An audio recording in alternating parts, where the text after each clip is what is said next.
Hello friend, જય શ્રી કૃષ્ણ. મારી ચેનલમાં તમારું સ્વાગત છે. આપણે રીંગણનો ઓળો કરવાનો છે, એટલે આપણે એક રીંગણ લઈ લીધું છે. હવે આપણે રીંગણમાં એક નીચે કાણું પાડી દઈશું અને એક કટ અહીંથી પાડી દઈશું વચ્ચેથી. આને હવે આપણે શેકવા મૂકી દઈશું. હવે આ કટ કરી નાખી છે, એના ઉપર આપણે તેલ લગાવી દઈશું, જેથી ઉપર નીચે પોપડી હોય પડ હોય એ સહેલાઈથી પછી ઉખડી જાય.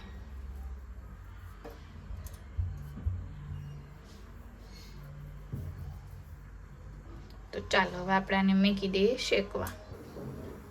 જોઈ શકો છો આપણે શેકવા મૂકી દીધું છે.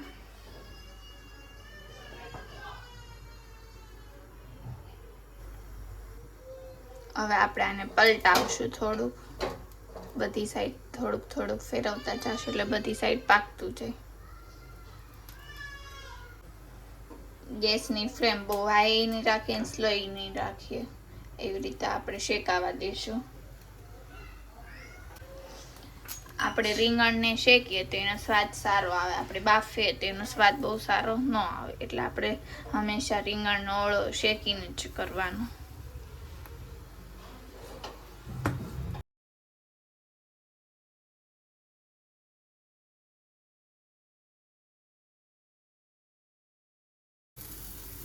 તમે જોઈ શકો છો આપણું રીંગણ બધી સાઈડથી સારી રીતે પકાવવા માંડ્યું છે. તમે જોઈ શકો છો સારી રીતે શેકાઈ ગયું છે. હવે આપણે આને એક ડીશમાં લઈ લઈશું, ગેસની ફ્લેમ બંધ કરી દઈશું. શેકાઈ ગયું છે. હવે આપણે આને 2 મિનિટ માટે ઠરવા દઈશું, પછી આપણે આમાંથી ઉપરનું કાઢી નાખશું અને કટિંગ કરી નાખશું.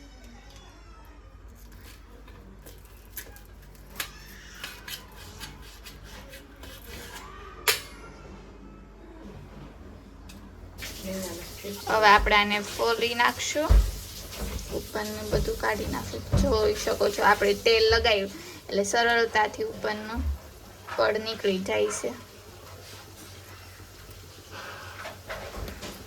તમે જોઈ શકો છો આપણે ફોલી નાખ્યું છે. હવે આપણે આને કટ કરી નાખશું.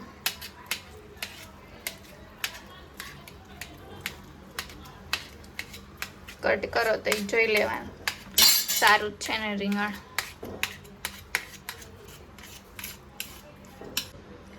તમે જોઈ શકો છો આપણે સારી રીતે કટ કરી નાખ્યું છે. આપણે રીંગણનો ઓળો બનાવવા માટે કાંદા, લીલું લસણ, સૂકું લસણ, ટમેટા, મરચી અને આદુની પેસ્ટ લઈ લીધી છે. તો ચાલો આપણે બનાવીએ રીંગણનો ઓળો. તમે જોઈ શકો છો આપણે કઢાઈ મૂકી દીધી છે. હવે આપણે એમાં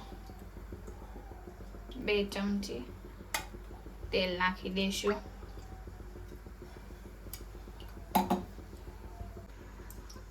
હવે તેલ ગરમ થઈ ગયું છે.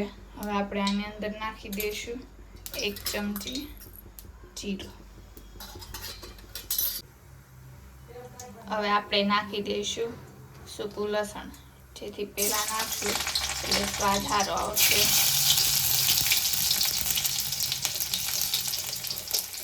હવે નાખી દઈશું કાંદા.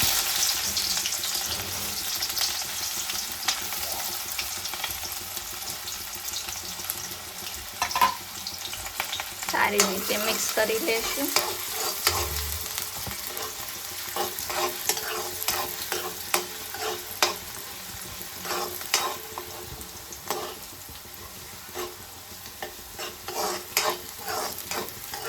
કાંદાને બ્રાઉન થાય ત્યાં સુધી રહેવા દઈશું. પછી તમે જોઈ શકો છો બ્રાઉન કલરની ડુંગળી થઈ ગઈ છે. તો હવે આપણે આમાં નાખી દઈશું લીલું લસણ.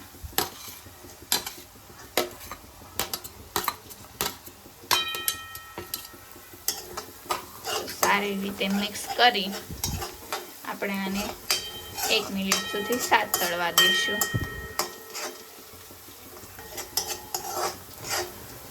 તો તો જોઈ શકો છો સતરાઈ ગયું છે. હવે આપણે એની અંદર નાખી દઈશું લીલી મરચી અને આદુની પેસ્ટ, જેને આપણે સારી રીતે મિક્સ કરી લઈશું. હવે આપણે આમાં નાખી દઈશું 1 ચમચી મીઠું અને 1 ચમચી હળદર નાખી દઈશું મોટી. હવે આપણે આ સારી રીતે મિક્સ કરી લઈશું.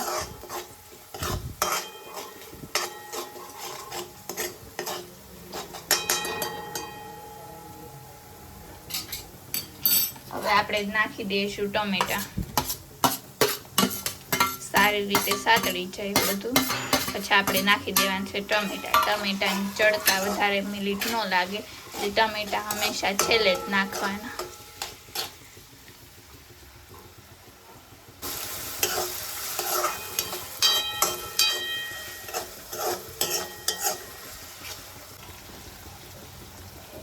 તમે જુઓ કે આપણે બધું તેલ છૂટું પડી ગયું છે. ટમેટા સારી રીતે પાકી ગયા છે. તો હવે આપણે આમાં નાખી દઈશું બધા મસાલા. તો આપણે એમાં નાખશું 2 ચમચી જીરું,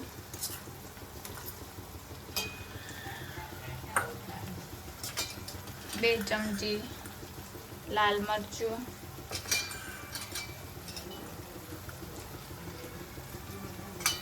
અને 1 ચમચી જેટલો ગરમ મસાલો. હવે આને આપણે સારી રીતે મિક્સ કરી નાખશું.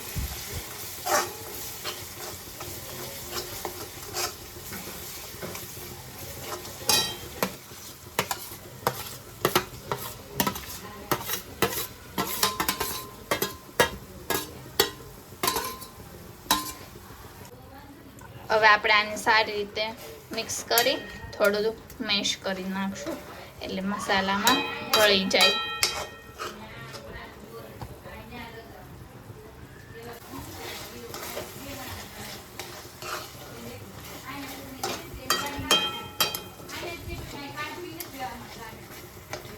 જો તમે રેસ્ટોરન્ટમાં ખાવા જતા હોય તો હવે ઘરે જ બનાવો તમે રીંગણનો ઓળો રેસ્ટોરન્ટ સ્ટાઇલનો.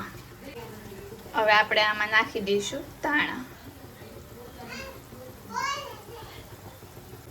હવે આપણે આને સારી રીતે મિક્સ કરી નાખશું.